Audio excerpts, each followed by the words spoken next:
The Shark Deck.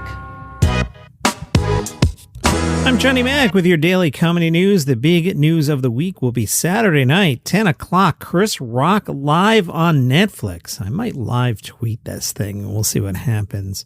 Will Smith, forever tied to Chris Rock. Will was on social media and he shared a TikTok. The other TikToker says, did you know you can pick up any object, look at it, and ask what it thinks of you? So, for example, you can pick up a pen and ask how it sees you or what it thinks of you, and you'll get an answer in your mind from your intuition. You can ask your car what it thinks of you. You can even ask money what it thinks of you. Will Smith then picks up his Best Actor Oscar trophy and gives it a puzzled look. Alrighty. Woody Harrelson caused a little controversy on Saturday Night Live. By the way, that was a really bad SNL, and you could kind of tell from the get-go. James Austin Johnson in the opener did his Trump thing, and it was fine. And then Woody Harrelson's monologue, which I'm about to talk about, was poor. And then the episode from there just went downhill. Even the news wasn't particularly good. So aside from the kerfluffle, which I'll tell you about in a second, I just thought Woody Harrelson's monologue was bad. I expect better from him. He should be much more natural at that. In his monologue, Woody said, the last time I did SNL was around Thanksgiving 2019, 3 years ago, and you'll not believe what happened after the show. The next day was a Sunday, as it always is the day after I do Saturday Night Live. That was probably the best joke of the entire night. I went walking in the greatest part of the city, Central Park, laid against a tree, and started to read the craziest script. So the movie goes like this. The biggest drug cartels in the world get together and buy up all the media and all the politicians and force the people in the world to stay locked in their home. And people can only come out if they take the cartel's drugs and keep taking them over and over. I threw the script away. I mean, who is going to believe that crazy idea? Being forced to do drugs? I do that voluntarily all day. Some of the headlines from the Washington Post. On SNL, Woody Harrelson pushes popular COVID-19 conspiracy theory. Vanity Fair, Woody Harrelson really blew it on SNL. People, Woody Harrelson sparks controversy by supporting COVID vaccine conspiracy theory. TMZ, Woody Harrelson floats COVID vax conspiracy.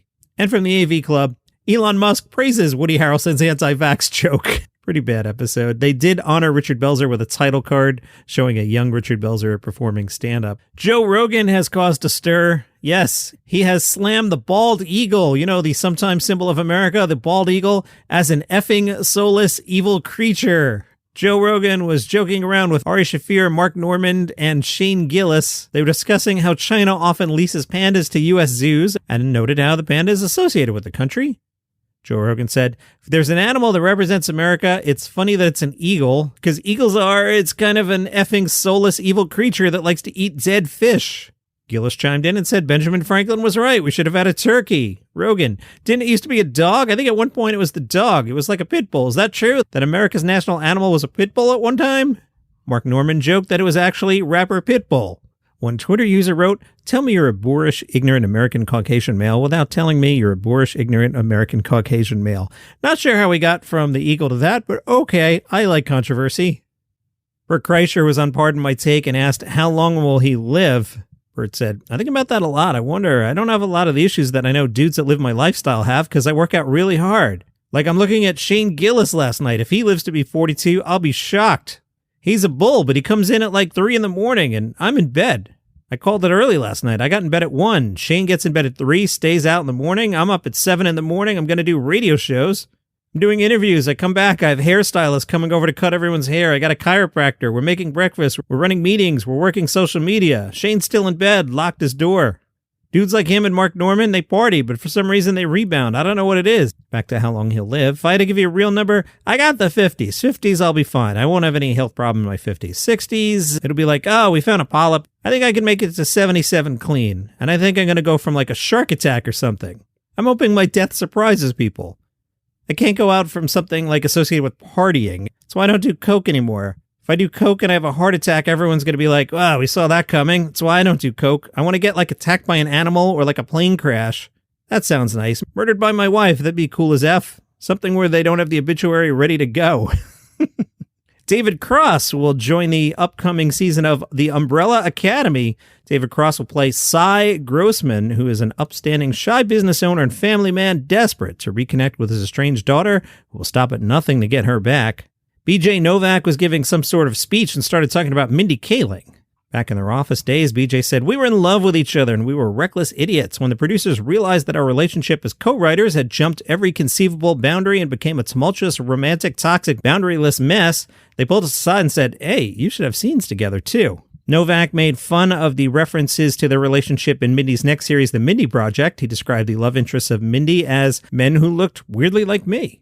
Welcome to How to Tickle Yourself. I'm your host, Duff McDonald. And I'm your co-host, Matt McButter. We'll be talking to people who specialize in different ways of inhabiting their own consciousness, from artists to yoga teachers to scientists. We've even got a professional magician. We're going to ask them questions like, what is consciousness? Why does it tickle? And what is magic anyway? Is it just card tricks, or is it the fact that your little speck of consciousness is part of a perfect possibility machine? Find us wherever you get your podcasts and at storicmedia.com.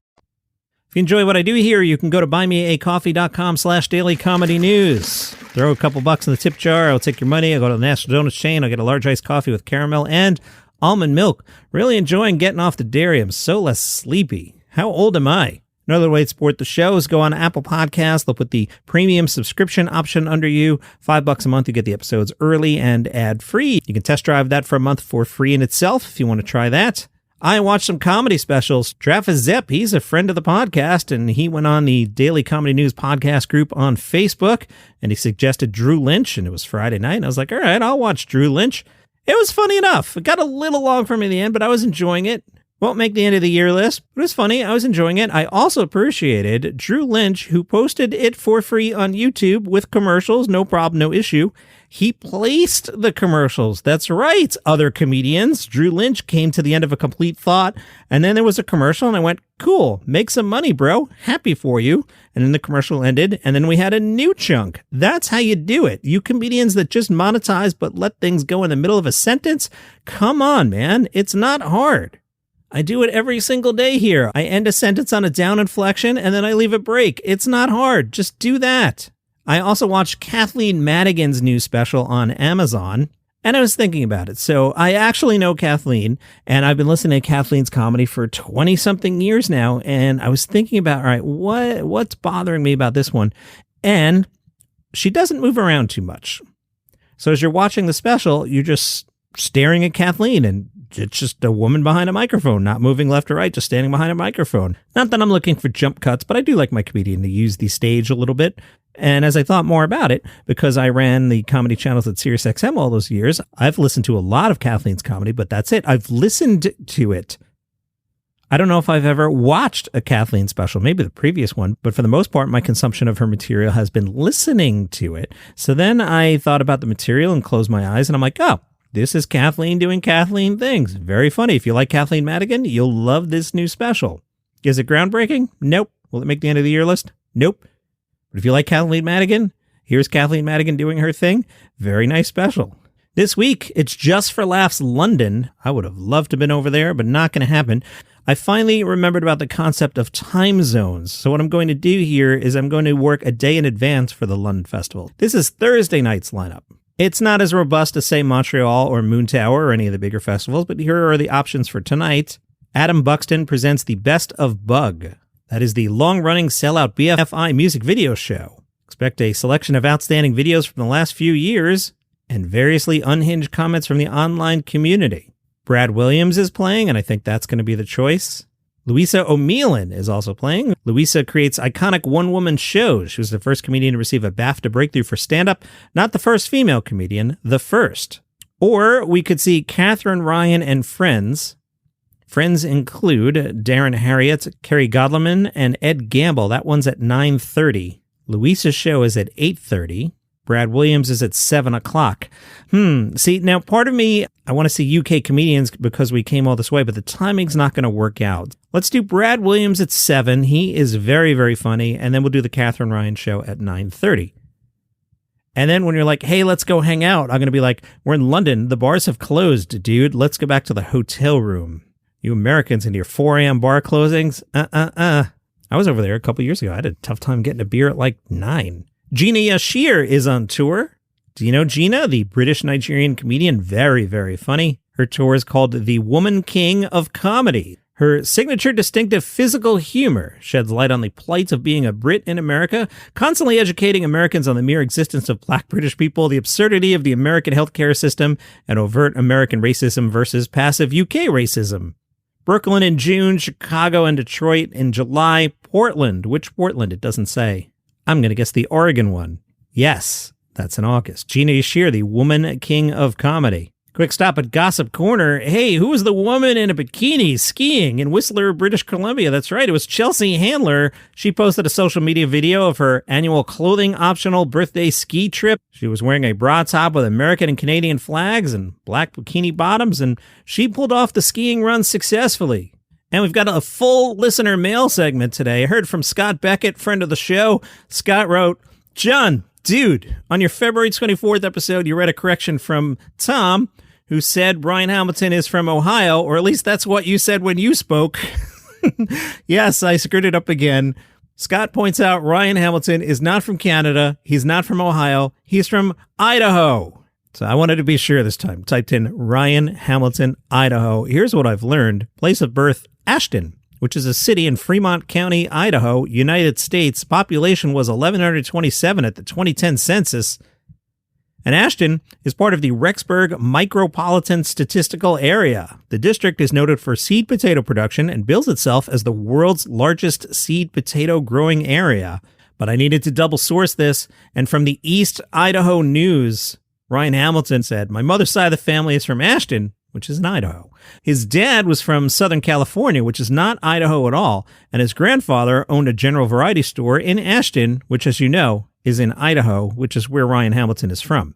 Hamilton remembers being attracted to comedy from an early age, would read the Sunday paper. There was a humor column that was syndicated. Dave Barry is his name, and I just loved it. I thought, this guy is the greatest job in the world. We didn't even have a school newspaper at the time, so I called the county paper and asked if I could write a column. They said, yeah. So I started writing a column in the newspaper. That led to a job as a sports reporter at Local News 8 in Idaho Falls, which is where everybody? Idaho, which is where Ryan Hamilton is from. He started doing jokes in the nightly sportscast. Later, as a college student at Rick's College in Rexburg. By the way, how old was he then if he was doing sports before college?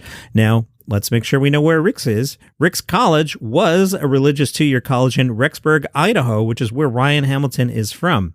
Previously known as Rick's Normal College, the institution was later renamed as Brigham Young University-Idaho. Ryan said, the first time I ever did stand-up comedy was for the radio station at Rexburg. Again, Rexburg in Idaho, which is where Ryan Hamilton is from. He never really thought of comedy as a career. He was laid off from a PR job he'd gotten after college. He started doing comedy gigs more frequently in Utah, which is not Idaho at all. Then he moved to Seattle, which is not Idaho. And he said, I just wanted to see what it was like to get on stage every night. I was at a competition. I won the industry night. It was a weeks-long competition, but there was one night where people from LA, which is not in Idaho, by the way, came who were from studios. They were looking to represent comedians. I won that night. That solidified me to keep going. And I also got a note from Cheryl, and we had a nice email exchange about this, and I asked her if I could use this piece, and she said, sure, go ahead. So she sent me this note with love, and I find it really interesting. She wrote, of the 284 comedians you mentioned from Wednesday, February 8th until Wednesday, February 22nd, only 59 were women. And she even has a napkin or something that she sent me a picture of with all the check marks of what I was mentioning. I love that you did this. This is so wonderful. So I have divided 59 by 284, and that is a 20.77% of me mentioning women. So let's go back and look at today just out of curiosity, and I'm doing this on the fly. I didn't plan to do this. All right, I scrolled back up to the top of the script. Woody Harrelson, Richard Belzer, Joe Rogan, so we're 0 for 3. Ari Shaffir, Mark Normand, Shane Gillis, 0 for 6. Bert Kreischer, 0 for 7. David Cross, 0 for 8. BJ Novak, Mindy Kaling, 1 for 10. Drew Lynch and Madigan, 2 for 12. Gina Yashere, 3 for 13. 4 for 15. So what's 4 divided by 15? Chelsea Handler, 4 for 14. Ryan Hamilton, he's from Idaho, 26%. Look at that. Johnny Mac talks about women all the time. No, so as I wrote to Cheryl, here's what I do when I put together a show. I Google comedy, then comedian, then I check out Twitter, Hollywood Reporter, AV Club, Vulture, The Laugh Button, sometimes the Interrobang, a bunch of other sites. Then if I don't have enough stuff, I will Google names like Joe Rogan. And as Cheryl and I were emailing about, names like Joe Rogan or Bert Kreischer, they definitely help with the SEO and more people discover the podcast. Why don't I talk about women comedians more often? I just don't see the news. So that's a discussion in itself. As I'm doing this wrap, my kid is texting me with a mini crisis, so I have lost my focus. So I'm just going to wrap this up and try and pick this back up tomorrow. That's your comedy news for today. See you then. Hello, I am Mark Francis, host of Palace Intrigue, the podcast that delves into the daily drama of the British royal family. These short daily episodes cover the latest news and scandals involving the likes of Prince Harry, Meghan Markle, Kate Middleton, King Charles, and the rest. From backroom sources to public controversies, we've got you covered. Whether you're a long-time fan or just curious about the royals, Palace Intrigue is the perfect podcast for you. So join us as we explore the lives, legacies, and dramas of the British monarchy. Subscribe now and never miss an episode of Palace Intrigue.